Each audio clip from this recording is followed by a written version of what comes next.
Commander Zareth stood in the middle of what used to be the Grand Command Center of Nexus Prime. The walls around her were cracked and broken. Smoke filled the air. The smell of burning metal and something else she could not name made her nose hurt. She looked at the big screen in front of her. Red dots covered almost every part of the galaxy map. Each red dot was a world that had fallen to the Vextar Empire. The other commanders stood around her. They came from different worlds and looked very different from each other. General Korth was tall and green with thick skin like a tree. His people were called the Verdani. They could grow plants with their minds and lived for hundreds of years. Captain Velinara looked like she was made of blue gas that moved in a clear suit. Her people were the Ethereals. They could think faster than computers and talk without making sounds. There was also Commander Thixka from the Crytek. She looked like a giant ant that walked on two legs. Her people were great at building things and could work together like a perfect team. All of these different species had joined together to make the Galactic Alliance. For thousands of years, they had lived in peace and helped each other. Now they were all going to die. "How many worlds do we have left?" Zareth asked. Her voice was quiet. She did not want to hear the answer. General Korth looked at his tablet. His fingers, which looked like small branches, moved slowly across the screen. 47 worlds. "Commander, yesterday we had 62. Zareth closed her 4 eyes. Her people, the Altari, were made of living crystal. When they were sad or scared, their bodies became less bright. Right now she felt very dim. How long before they reach us here?" Captain Velinara's gas body swirled faster inside her suit. This meant she was thinking hard. "The Vextar main fleet will be here in 6 hours, maybe less." The command center became very quiet. Everyone knew what this meant. Nexus Prime was the last big military base the Alliance had. If it fell, the war would be over. The Vextar would win. Zareth thought about how the war had started 3 years ago. The Vextar had come from outside the galaxy. Nobody knew where exactly. They looked like a mix of living things and machines. Their ships could heal themselves when they got hurt. Their weapons could change to work better against any defense. Worst of all, they all shared one big mind. This meant they could work together perfectly without talking to each other. The Alliance had tried everything. They used their best weapons. They made new types of shields. They tried to trick the Vextar with smart battle plans. Nothing worked. The Vextar learned from every fight and got stronger. They were like a disease that got worse every time doctors tried to cure it. "What about the evacuation ships?" Commander Thixka asked. Her voice sounded like clicking sounds, but the translator made it sound normal. "Most of the civilian ships got away," General Korth said. "They are going to the outer worlds. But the Vextar will find them soon enough." Zareth walked to the big window that looked out at space. She could see the last Alliance fleet floating near the space station. There were maybe 300 ships. Once, the Alliance had 50,000 ships. Now they had almost nothing. She remembered her grandfather's stories about the old days. He used to tell her about when the Alliance first started. How different species came together even though they were afraid of each other. How they learned to work as one big family. Her grandfather always said that the Alliance was special because it brought together many different ways of thinking. "Different ways of thinking," she said out loud. "What did you say, Commander?" Captain Velinara asked. Zareth turned around. A strange idea was growing in her mind. "My grandfather used to say that our strength came from thinking in different ways. The Verdani think slow and deep. The Ethereals think fast and wide. The Crytek think as one big group. The Altari think in patterns and colors." "Yes," General Korth said slowly. "This is why we are strong together. But maybe we are not different enough," Zareth said. She walked over to her command desk and started looking through old files. What if there is a way of thinking that we have never tried? The others looked at each other. They did not understand what she meant. Zarat H found what she was looking for. It was a very old file from the Alliance archives. Most people had forgotten about it. The file was about a species that the Alliance had found many years ago, but never asked to join. The report said they were too violent and too wild for civilized space. Humans, she read from the file. From a planet called Earth. First contact. Made 37 years ago. Status: contact discontinued due to aggressive behavior and unpredictable nature. She kept reading. The humans had something called wars all through their history. They fought with each other all the time. They used tricks and lies in battle. They never gave up, even when they could not win. The Alliance thought this made them dangerous and not good to have around. But now Zareth wondered if these things might be exactly what they needed. "Commander," General Korth said, "surely you are not thinking of calling these humans. They are primitive. They have barely left their own world."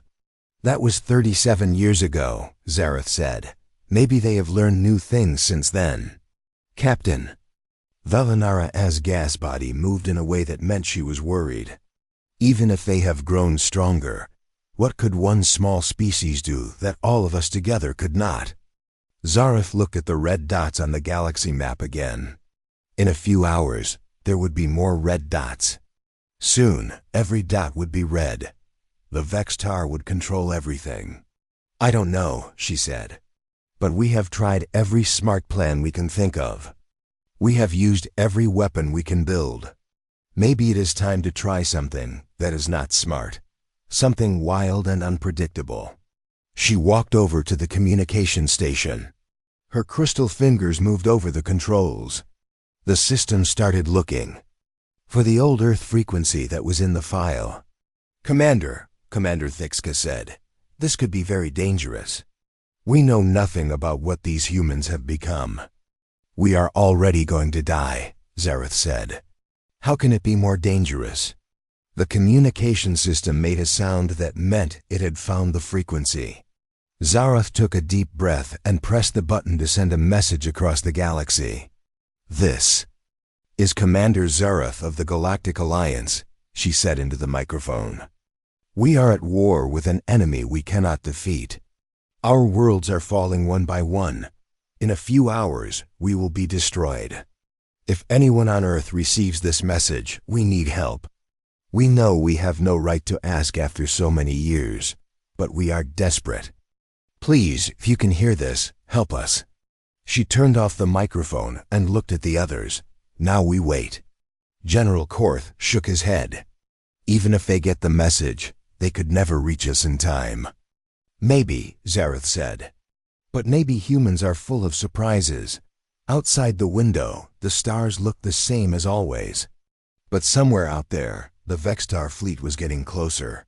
And somewhere else, maybe, someone was listening." Captain Jake Morrison was drinking his third cup of coffee when every alarm in the Earth Defense Force orbital station started going off at the same time. He jumped up from his chair and spilled hot coffee on his uniform. Around him, other officers were running to their stations. "What's happening?" Jake shouted over the noise of the alarms. Lieutenant Ben Carter ran up to him with a tablet in his hands. His face was white with shock. "Sir, we're getting a signal from space. It's not from any of our ships or stations." Jake took the tablet and looked at it. Numbers and symbols were moving across the screen very fast. "Is it some kind of attack?" "No, sir," Ben said. "It's a message from aliens." Jake stared at the young man. "Aliens?" "Yes, sir. The computer is translating it now." The alarms stopped ringing. The big screen at the front of the command center came on. Words appeared on it in English. Jake read them out loud. "This is Commander Zareth of the Galactic Alliance. We are at war with an enemy we cannot defeat. Our worlds are falling one by one. In a few hours, we will be destroyed. If anyone on Earth receives this message, we need help." The command center became very quiet. Everyone was looking at the screen. Jake read the message again to make sure. He understood it right. "Get me Admiral Carter on the line," he said. "Right now." Admiral Lisa Carter arrived at the orbital station 2 hours later. She brought with her the best military minds that Earth had. Colonel Ryan Hayes was known for winning battles that everyone said could not be won. Dr. Amy Phillips was the scientist who had figured out how to make ships go faster than light. Commander Nick Sullivan led Earth Special Forces team that could do impossible missions. They all sat around a big table in the conference room. The alien message played again on the screen. "How do we know this is real?" Colonel Hayes asked. He was a thin man with gray hair and sharp eyes. "This could be some kind of trick." Dr. Phillips adjusted her glasses and looked at her computer. "The signal came from outside our solar system, way outside. The technology needed to send a message. This far is very advanced, more advanced than anything we have." "But why would they call us?" Commander Sullivan asked. He was a big man with scars on his face from many battles. "We just learned how to travel between stars 5 years ago. What could we do that they can't?" Admiral Carter stood up and walked to the window. She could see Earth below them, blue and green and beautiful. "Maybe that's exactly why they called us," she said. The others looked at her with confusion. "Think about it," she continued. "These aliens have been in space for thousands of years. They have big fleets and amazing technology. But they're losing a war against someone even stronger." "So?" Colonel Hayes said. "So maybe what they need is not more of the same kind of thinking that got them into this mess," Admiral Carter said. "Maybe they need something completely different." Dr. Phillips nodded slowly. "You mean they need us because we're not like them?" "Exactly." Admiral Carter turned back to face the group. "My grandfather fought in World War II. He used to tell me stories about how the Americans won battles by doing things that made no sense to the enemy. They were too unpredictable." Commander Sullivan leaned forward in his chair. "But Admiral, we don't know anything about this enemy they're fighting. We don't know how many ships they have or what kind of weapons they use." "That's true," Admiral Carter said. "But we do know something important. These aliens with all their knowledge and technology can't beat them. So the answer isn't going to be found in normal thinking." Colonel Hayes stood up and started walking around the room. This was what he did when he was making battle plans. "Even if we decide to help, how do we get there in time? The message said they only have a few hours." Dr. Phillips smiled for the first time since the meeting started. "I've been working on something new. A way to make our ships go much faster than we thought possible. It's dangerous and we've never tested it with people on board." "How dangerous?" Admiral Carter asked. "There's a 30% chance the ship will break apart," Dr. Phillips said. "But if it works, we could get there in time." The room became quiet again. Everyone was thinking about what this meant. They could try to help these aliens and maybe die in the process. Or they could stay safe on Earth and let an entire galaxy fall to this enemy. Commander Sullivan was the first to speak. "How many ships do we have that could make this trip?" 12, Admiral Carter said. "Our newest and fastest ships." 12 ships against an enemy that defeated thousands, Colonel Hayes said. "Those are not good odds." "Since when do humans worry about good odds?" Admiral Carter asked with a small smile. Jake Morrison, who had been quiet during most of the meeting, finally spoke up. "Admiral, I volunteer to lead the mission." "Jake, you don't understand what you're asking for, Admiral," Carter said. "This could be a one-way trip." "I understand perfectly," Jake said. "These aliens reached out to us when they had nowhere else to turn. That means something. It means they see something in humanity that even we don't see." Colonel Hayes stopped walking and looked at Jake. "What do you think we can do that they can't?" Jake thought for a moment. "I don't know, but I know what humans are good at. We're good at not giving up. We're good at finding new ways to solve old problems. And we're really good at making trouble for people who think they can't be beaten." Dr. Phillips laughed. Making trouble, I like that. Admiral Carter looked around the room at all of them. These were some of the smartest and bravest people on Earth. If anyone could help these aliens, it would be them. All right, she said. We're going to do this. Dr. Phillips, how long do you need to get the ships ready? 4 hours, she said. But Admiral, I need to come with you. If something goes wrong with the new drive system, you'll need me there to fix it. Absolutely not, Admiral Carter said. It's too dangerous. With respect, Admiral, Dr. Phillips said with a bigger smile. Everything about this mission is too dangerous. That's why it might actually work. Commander Sullivan stood up. I'm going too. If we're going to help these aliens fight, you'll need someone who knows how to fight dirty. Colonel Hayes nodded. And you'll need someone who can figure out how to win when winning seems impossible. Admiral Carter looked at all of them. They were scared, she could tell, but they were also excited. This was the kind of mission that humans were made for. The kind that seemed crazy but just might work. All right, she said. Let's go save a galaxy. 2 hours later, Jake Morrison stood on the bridge of the Earthship, New Horizon. Through the window, he could see the other 11 ships in the fleet. They looked small compared to the huge alien ships he had seen in the message. But they were human ships, built with human ideas and crewed by human determination. Dr. Phillips, he said into his communicator, are we ready? As ready as we'll ever be, came her voice from the engine room. Remember, once we start the jump, there's no turning back. Jake looked at his crew. They were young and brave and maybe a little crazy. Just like humans should be. Send a message back to the aliens, he told his communication officer. Tell them help is coming. What should they? Message say, Captain. Jake smiled. Tell them the cavalry is on the way. Commander Zarath watched the sensors with growing fear. The Vextar fleet had arrived at Nexus Prime. Hundreds of dark ships filled the space around the station. They looked like giant insects made of metal and flesh. Parts of them moved and changed shape as she watched. Some had long arms that reached out like they were trying to grab something. Others had mouths full of sharp teeth that opened and closed. How many ships do they have? She asked. General Korth looked at his screen. 437 ships, Commander. We have 212. The numbers were bad, but Zarath had expected that.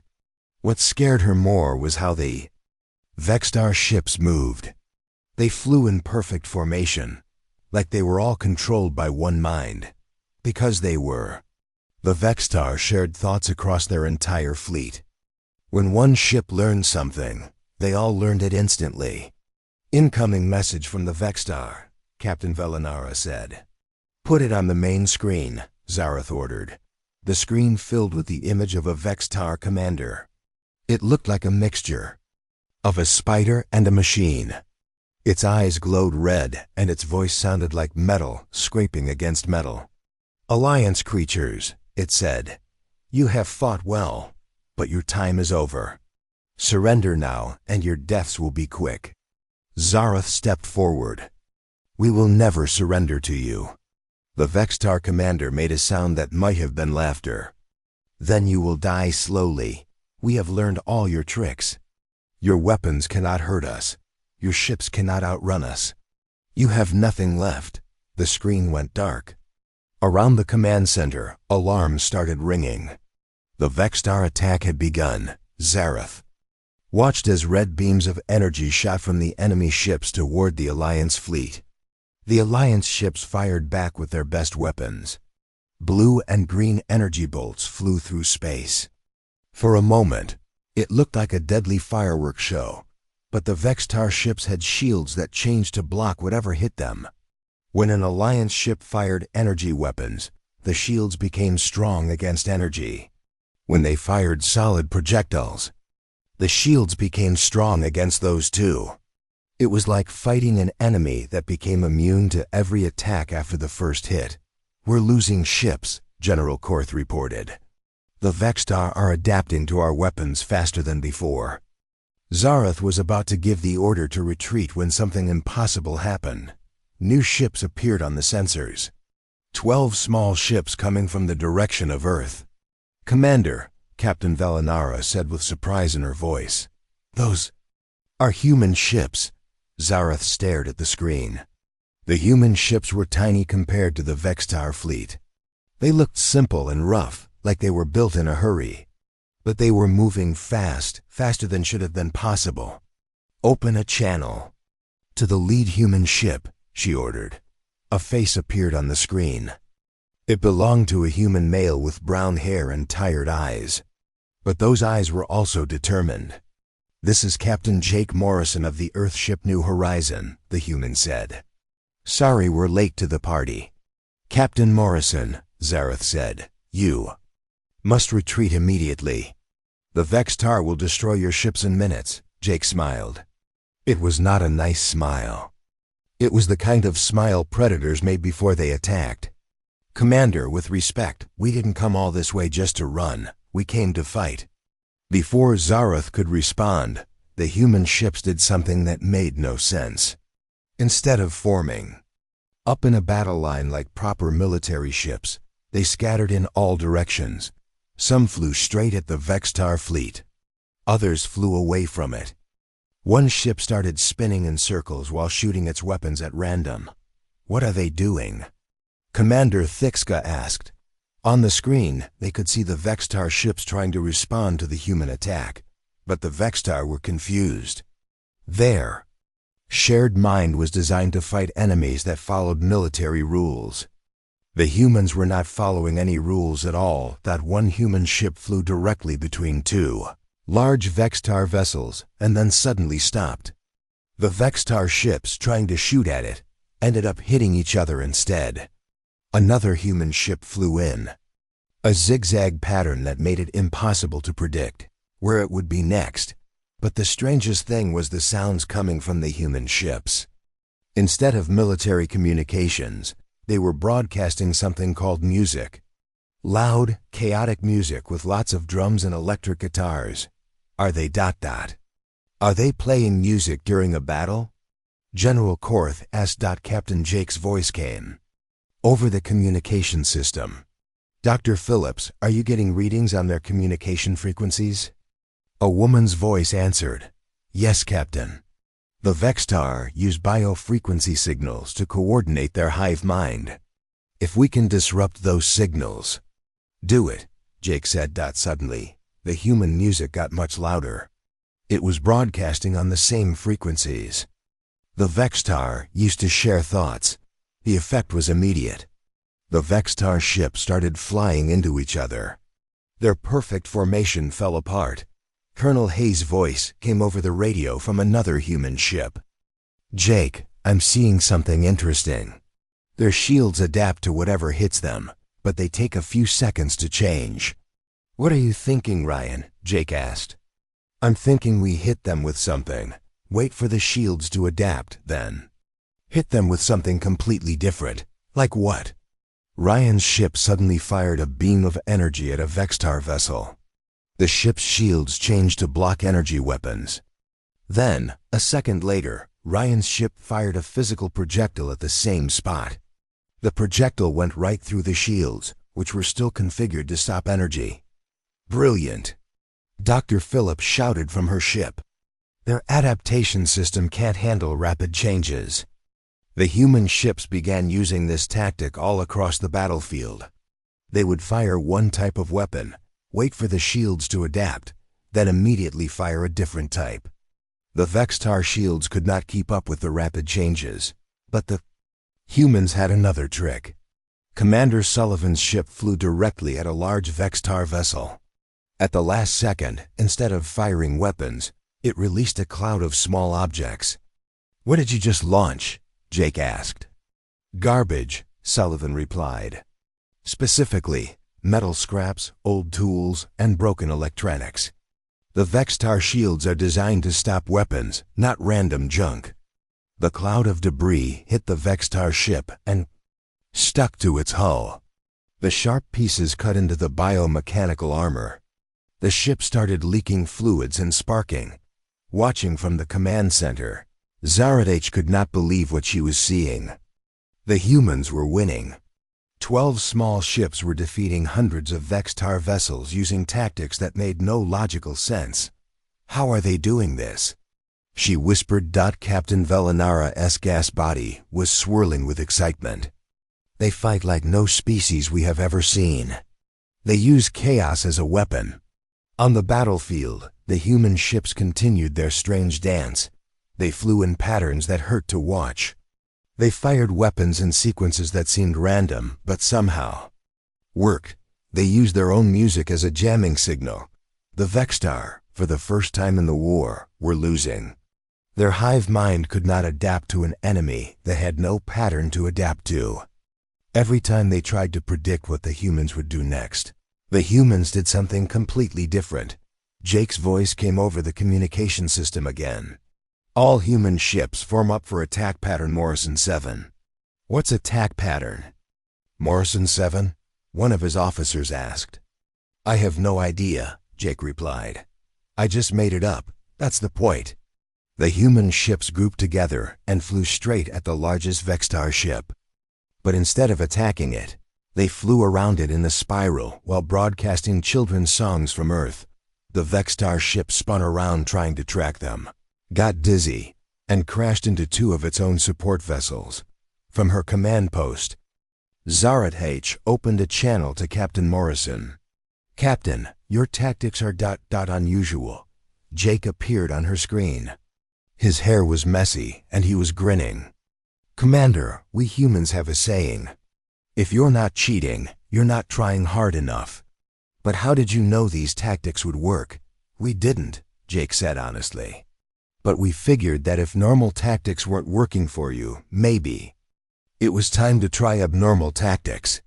As they talked, the last of the Vextar ships in the area were retreating. The mighty fleet that had seemed unstoppable was running away from 12 small human vessels.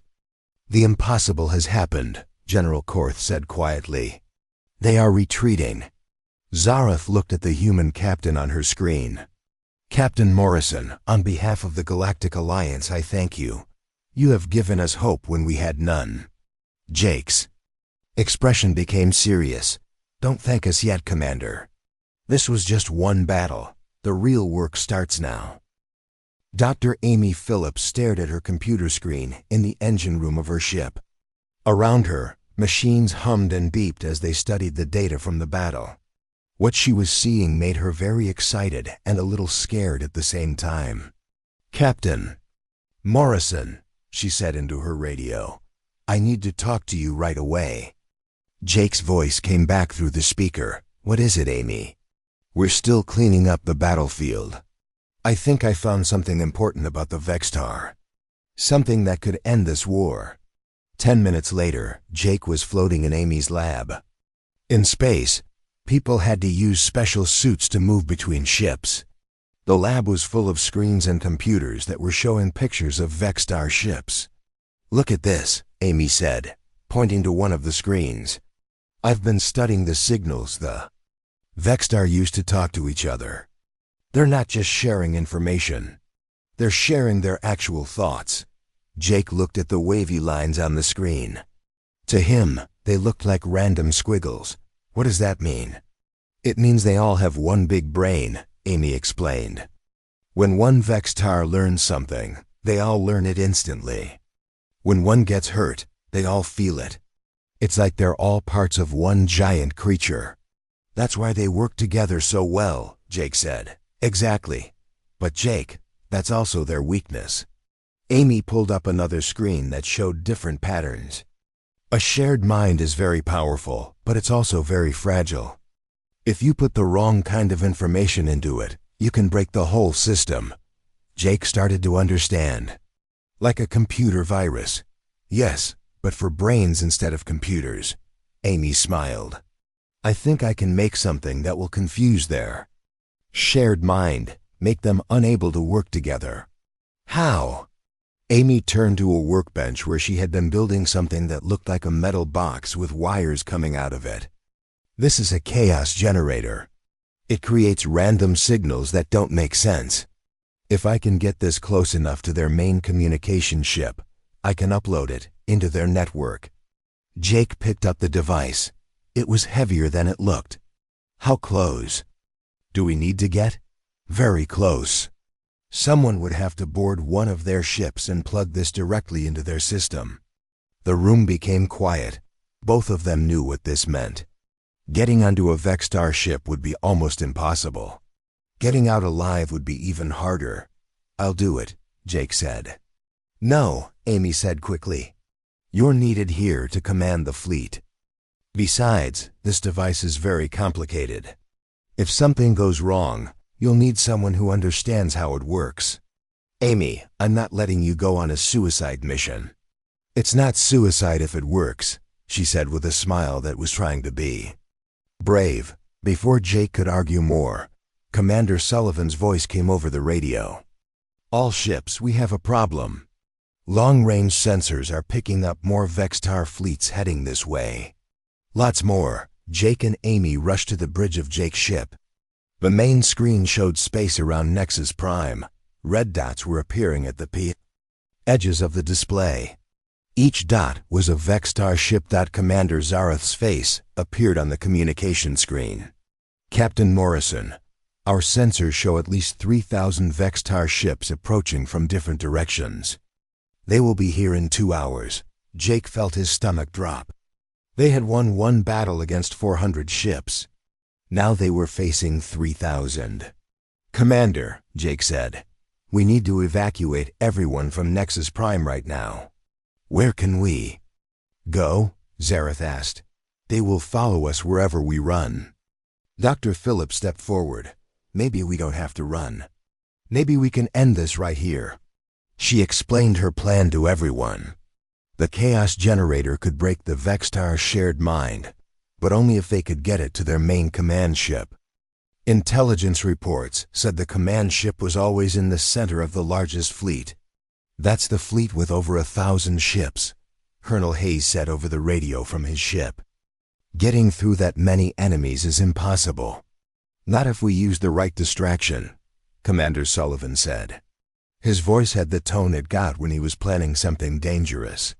I've been studying their formation patterns. The command ship is protected, but it's not unreachable. What are you thinking, Nick? Jake asked. I'm thinking we split up.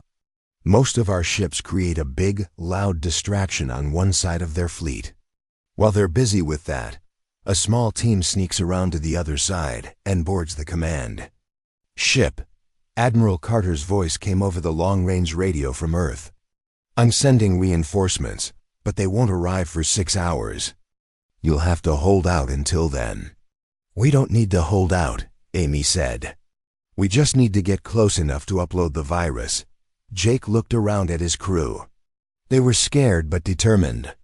These people had volunteered to travel across the galaxy to help strangers. They weren't going to give up now. All right, he said. Here's what we're going to do. Nick will take 2 ships and sneak around to the command vessel. Amy will go with him to operate the chaos generator. The rest of us will attack the main fleet and make as much noise as possible. Jake, Amy said quietly, if this doesn't work, it will work, Jake said firmly. It has to. An hour later, the Vexstar fleets arrived. The space around Nexus Prime filled with dark ships. They moved in perfect formation, like a swarm of deadly insects. The largest fleet had the command ship at its center, a massive vessel that looked like a cross between a spider and a cathedral. All human ships, Jake said into his radio. Remember what we learned in the last battle. Stay unpredictable. Use chaos as your weapon. And whatever happens, don't let them adapt to your tactics. The human ships spread out and began their attack. They flew in wild patterns and fired their weapons in random sequences. They played loud music and broadcast confusing signals. To the watching Alliance forces, it looked like madness, but it worked. The Vexstar ships struggled to respond to the chaotic attack. Their shared mind, which was designed to process logical tactics, couldn't handle the human approach. While the main battle raged, Sullivan's two ships slipped around the edge of the combat zone. They moved quietly, using asteroids and debris to hide from enemy sensors. "Nick," Amy whispered into her radio. "I can see the command ship." "It's huge." "I see it too," Sullivan replied. "Amy, are you sure this device will work?" Amy looked down at the chaos generator in her hands. She had built it using parts from human computers and alien technology she barely understood. There was no way to test it without trying it. "I'm sure," she lied. Sullivan's ship moved closer to the command vessel. Up close, they could see that it was covered in moving parts, tentacles that reached out like arms, eyes that tracked movement, and mouths that opened and closed. It looked alive. "There," Sullivan pointed to a section of the ship that had lots of cables and antennas. "That must be their communication center." His ship fired a small missile at the hull of the command ship. The missile made a hole just big enough for a person in a spacesuit to fit through. Alarms started ringing on the Vexstar vessel. "Go, Amy," Sullivan shouted. "I'll cover you." Amy jumped from Sullivan's ship into the hole in the Vexstar hull. Inside, the ship was dark and wet. The walls were covered with what looked like veins that pulsed with light. The air smelled terrible. She followed the veins to a large room filled with organic computers. These were the brains that controlled the Vexstar network. In the center was a pulsing mass of tissue with cables connected to it. Amy connected her chaos generator to the main control unit. The device started humming and flashing lights. On its small screen, she could see it uploading random data into the Vexstar system. Suddenly, the effect was immediate and dramatic. Through the hole in the hull, Amy could see Vexstar ships crashing into each other. Their perfect formation was breaking apart. Ships that should have been flying forward were spinning in circles. Others were firing their weapons at their own fleet. "It's working." She shouted into her radio. But then she heard footsteps behind her. She turned around to see 3 Vexstar soldiers entering the room. They looked like mechanical spiders with glowing red eyes. Amy grabbed her small weapon, but she knew it wouldn't be enough. Just as the Vexstar were about to reach her, Sullivan came flying through the hole in the wall. "Amy, the upload is spreading to other fleets," he shouted as he fought the Vexstar soldiers. "The whole network is going down." Through the chaos generator's screen, Amy could see the virus spreading from ship to ship, fleet to fleet. The Vexstar's greatest strength, their shared mind, had become their greatest weakness. "Time to go," Sullivan yelled. They jumped back through the hole just as the Vexstar command ship started tearing itself apart. All around them, the enemy fleet was in chaos. Ships crashed into asteroids, fired on their allies, or simply stopped moving altogether. "Jake," Amy said into her radio, "the chaos virus is working. The Vexstar network is completely broken." Jake's voice came back, filled with joy and disbelief. "Amy, you did it. They're retreating, all of them." As Amy and Sullivan's ships returned to the human fleet, they could see thousands of Vexstar vessels fleeing in all directions. Without their shared mind to coordinate them, they were just individual ships. Confused and afraid, Commander Zareth's voice came over the communication system. "Captain Morrison, sensors show Vexstar fleets across the galaxy are being affected. Your virus is spreading through their entire network." "It's not our virus," Jake said, looking at Amy with pride. "It's our secret weapon, human ingenuity." 3 weeks after the battle at Nexus Prime, Admiral Lisa Carter stood in the rebuilt command center of the space station. Through the large windows, she could see ships from dozens of different worlds. Alliance vessels worked alongside human ships to repair the damage from the war. The sight still amazed her that Commander Zareth walked up beside her. The Altari's crystal body was much brighter now than it had been during the dark days of the war. "Admiral Carter, the Council is ready to begin the ceremony." Lisa nodded and followed Zareth to the main hall. The room was filled with representatives from every species in the Galactic Alliance. The plant-like Verdani stood next to the gaseous ethereals. The insect-like Kratek talked quietly with species that Lisa was still learning the names of. At the center of the room was a large table with documents written in dozens of different languages. "Today," Zareth announced to the crowd, "we welcome humanity as full members of the Galactic Alliance." The room filled with sounds of approval. Different species clapped, clicked, hummed, or made other noises to show they were happy. Lisa felt proud, but also a little overwhelmed. 3 weeks ago, most of these beings had never heard of humans. Now they were welcoming Earth into their family. General Korth stepped forward with a scroll made from something that looked like metal leaves. "Admiral Carter, this document makes your species equal partners in the Alliance. You will have the same rights and responsibilities as all member worlds." Lisa took the scroll and signed her name in human writing. Then she used a special device to translate her signature into the writing systems of other species. When she was done, the room erupted in celebration, but the ceremony was only the beginning. Over the next few hours, Lisa met with leaders from different worlds. Each one wanted to learn about human military tactics. They had all heard about the battle where 12 human ships defeated thousands of Vextar vessels. "How did you know to use chaos as a weapon?" asked Captain Thelver, a being that looked like a living tree with eyes. "In all our histories, no one has ever thought to fight without patterns." Lisa smiled. "We didn't plan it that way.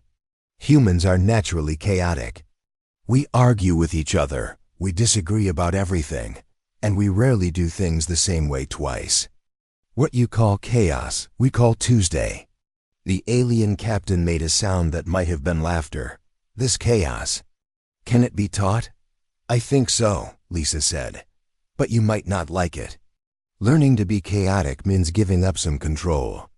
It means accepting that sometimes the best plan is to have no plan at all." Across the room, Colonel Ryan Hayes was surrounded by military officers from different worlds. They all wanted to understand his tactics from the battle. "The key," Ryan was explaining, "is to make your enemy think you're crazy. If they can't predict what you'll do next, they can't defend against it." A Krytak general clicked her mandibles thoughtfully. "But how do you coordinate attacks if your own people don't know what you're planning?" "That's the beautiful part," Ryan said. "You don't coordinate everything. You give your people objectives and let them figure out how to achieve them. Humans are very good at improvising." In another part of the station, Dr. Amy Phillips was working with alien scientists to study the effects of the Chaos virus. The virus had spread through the entire Vextar network, breaking their hive mind permanently. Most Vextar ships had either fled to unknown space or simply shut down. "The interesting thing," Amy was telling Dr. Zixandra, a scientist whose head was covered in tentacles, "is that the virus didn't destroy their minds. It just separated them. For the first time in thousands of years, individual Vextar can think for themselves." "Is that why some of them have asked to surrender?" Dr. Zixandra asked. "Exactly. Without the hive mind forcing them to conquer and destroy, many Vextar have realized they don't want to fight anymore. This was one of the most surprising results of the human intervention. Instead of completely defeating the Vextar, the Chaos virus had freed them from their own collective consciousness. Hundreds of Vextar ships had approached Alliance worlds with messages of surrender and requests for help. Commander Nick Sullivan was leading the effort to integrate these former enemies into galactic society. It was delicate work since many Alliance species still feared and hated the Vextar. "The trick," Nick explained to a group of Alliance diplomats, "is to remember that these Vextar were prisoners of their own minds. They did terrible things, but they weren't really in control of their actions. How can we trust them?" asked a Verdani diplomat whose leaves were turning red with anger. "We can't, not completely," Nick admitted. "But we can give them a chance to prove they've changed." Some of the smartest people I know used to be my enemies. The most remarkable example of this was happening in the station's medical bay. A group of Vexstar had volunteered to help repair damage to Alliance worlds. They used their biomechanical technology to heal wounded soldiers and rebuild destroyed cities. Captain Jake Morrison found himself working closely with a Vexstar named Helix. The creature looked like a cross between a spider and a machine, but it was surprisingly gentle. "Why do you help us?" Jake asked as they worked together to repair a damaged Alliance ship.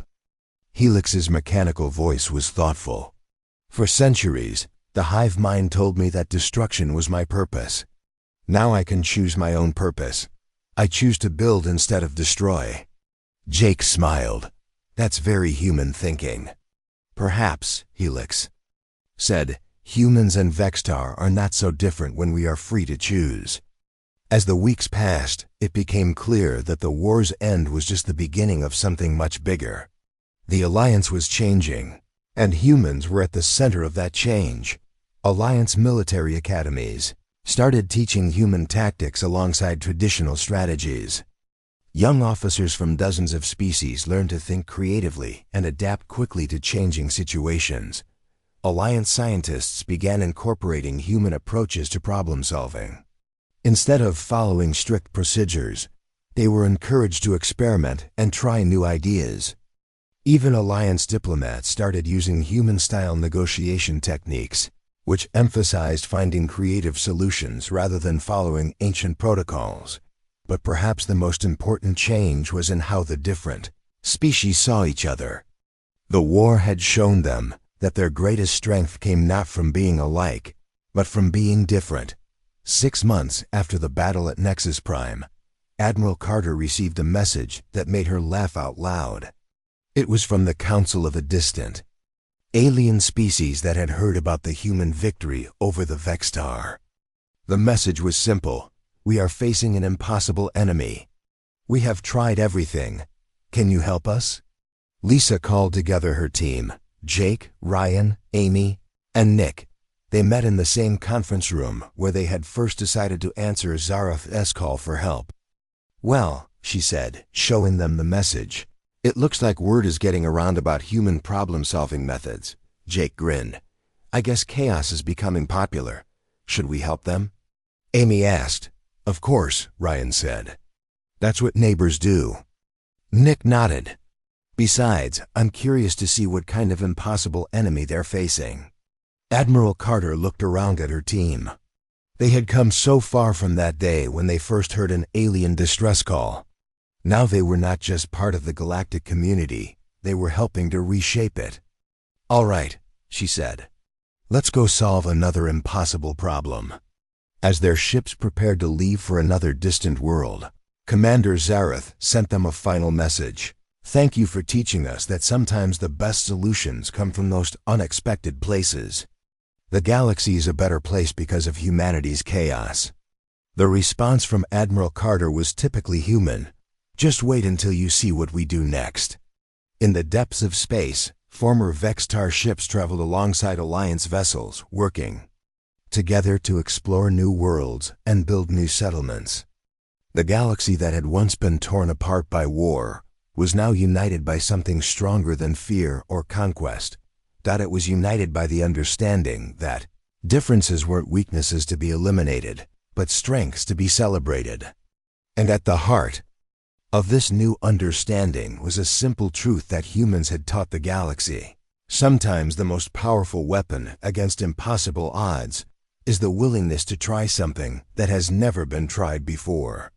The age of human chaos had begun, and the galaxy would never be the same.